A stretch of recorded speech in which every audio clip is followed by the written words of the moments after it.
Par rapport à la loi LMAP, qui est donc un précédent, l'idée est d'arriver donc à la généralisation de la contractualisation entre donc le producteur et le premier acheteur. Et le principe qui gouverne donc notamment l'application de ce texte, c'est de laisser donc au producteur l'initiative donc des conditions donc de vente, ce qui ne lui appartenait pas donc jusqu'à présent, puisque c'était plutôt l'acheteur donc qui était donc en charge de la proposition de contrat. L'une des clauses essentielles donc de ces clauses donc à minima, c'est la construction du prix. Construction du prix qui devra donc reposer sur 3 éléments, donc composés de plusieurs indicateurs, donc d'un ou de plusieurs indicateurs, des indicateurs qui se réfèrent au coût donc pertinent de production,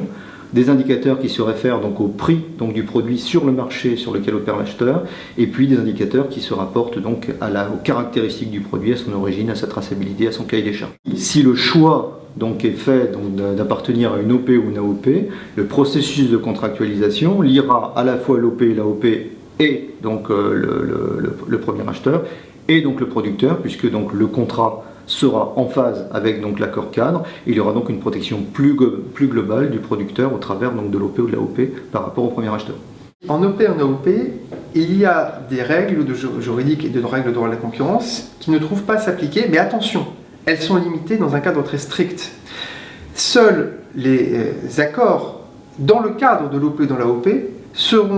bénéficieront en tout cas d'une certaine exemption d'application de certaines règles du droit de la concurrence. À ce titre, l'OP, les AOP, avec leurs adhérents, pourront discuter d'un prix qui sera proposé par l'AOP ou l'OP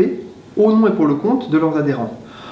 En tout état de cause, les OP ou les AOP entre elles ne pourront en aucun cas discuter entre elles du prix qui serait pratiqué par l'une ou l'autre, de même que si les adhérents gardent une autonomie commerciale qu'ils les situent au même niveau que l'OP ou l'AOP, à ce moment-là, finit l'exemption puisqu'ils sont concurrents à leur tour. Les sanctions donc, de la loi Egalim concernent principalement la contractualisation. Et si effectivement les principes de cette contractualisation ne sont pas réunis, eh bien les sanctions administratives donc, sont prévues et couvrent l'ensemble du dispositif contractuel. Alors ces sanctions peuvent aller jusqu'à 2% du chiffre d'affaires hors taxe donc, de la personne concernée. Et s'il s'agit d'une OP ou d'une AOP, donc de 2% du chiffre d'affaires agrégé de l'ensemble des producteurs. Alors aujourd'hui, se projeter pour savoir si la loi Egalim va être un succès ou non, sur le point de savoir si notamment les acteurs des producteurs se regrouperont, reste une question, puisque d'abord